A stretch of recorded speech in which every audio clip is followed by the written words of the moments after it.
Hey all, welcome to week number 4, more than halfway through the semester, and thankfully there won't be any surprises this week. Same song, third verse, very similar to the first. Last week we covered designers, the ones who imagine the world around the actors.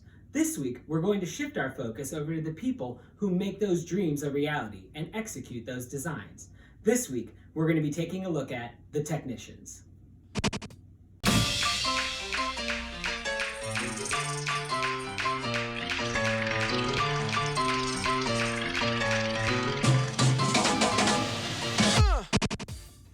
While designers get to be the dreamers on a production, imagining new worlds and dynamic ways to reshape old ones, technicians often have a much more grounded responsibility.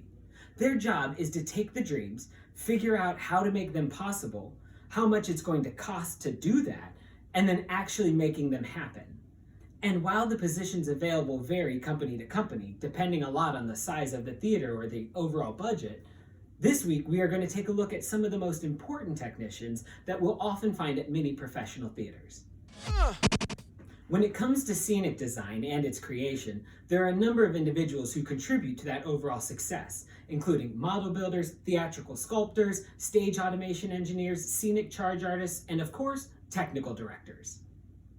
The videos this week will dive into what each one of those positions means and how important they are to the entire process.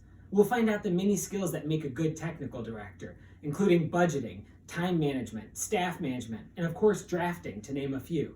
But the most important aspect of their job is often working to achieve the designer's vision within the producer's budget, and that is rarely an easy task. When it comes to the creation of the costumes on a show, the main technician often in charge of that is the costume shop supervisor. We'll find out how they share similar responsibilities with the technical director, being responsible for accomplishing the designer's goals while staying within the costume budget. The costume shop supervisor often has a number of individuals working for them as well to achieve those goals, including the theatrical milliner, makeup designer, wig master, cutters, drapers, stitchers, and more. The list goes on, but we'll take a look at a select group of those individuals and see what they do. While scenic and costume worlds often have large teams working on their execution, lighting and sound design are not as 3D tangible and often require more compact, concentrated teams to achieve their goals.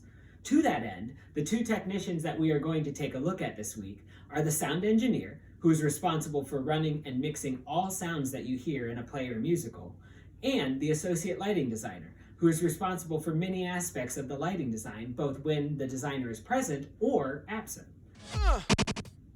That'll about do it for the video content for this week, so let's pop over to the syllabus for a reminder of what is due for Tuesday's class. That welcome video, crushing it. Then it's time to jump into the video content for assignment number 3. As usual, those links are on page 5 of the syllabus or found right in the assignment tab in the submission folder for assignment 3. After finishing all the videos, it's on to the third Working in Theater worksheet. If you're looking for those blank worksheets, they are still found in the Content tab of D2L or in the Assignment tab in the same submission folder. Don't forget to check for feedback from last week's submissions before you start this week's worksheet. Once you've finished the worksheet, head over to the Discussion tab on D2L and post your chosen question-answer combo for this week's discussion thread. Get both assignments submitted before our 8 a.m. class on Thursday, July 23rd, for 120 points for the worksheet and 20 points for the thread post. Once again, as soon as Thursday rolls around, you are welcome to do your 2 post responses to 2 other student threads, wrapping up your assignments for the week. Definitely check for feedback on these as well and incorporate that into your post responses. Don't forget, those are due before 8 a.m. on Tuesday, July 28th, and you will get 30 points for each of those responses. Don't forget our motto: give praise freely and often, and offer improvements but gently. That's it. Let's do our quick recap for the week so you can see what you have to do and when it's due, and you can come back to that screen later. Number 1, this video. Done. Number 2, watch all the videos listed for assignment number 3 on page 5 of the syllabus. Number 3, complete the Working in Theater worksheet or recording based on those videos and submit it to D2L by the start of class on Thursday, July 23rd.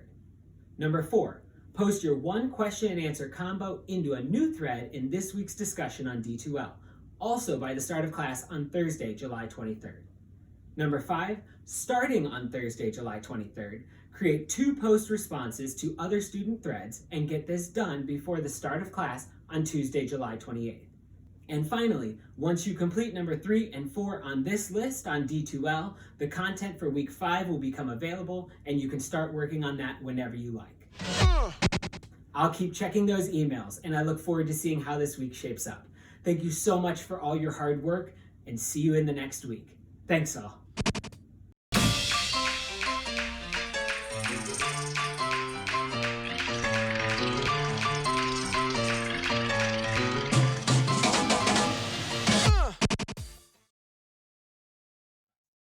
We'll find out how they share similar responsibilities with the technical director, being responsible for accomplishing the designer's goals while staying within the costume budget.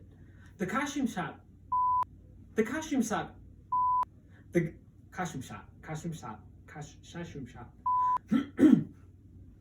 The costume shop supervisor often has a number of individuals working for them as well to achieve those goals.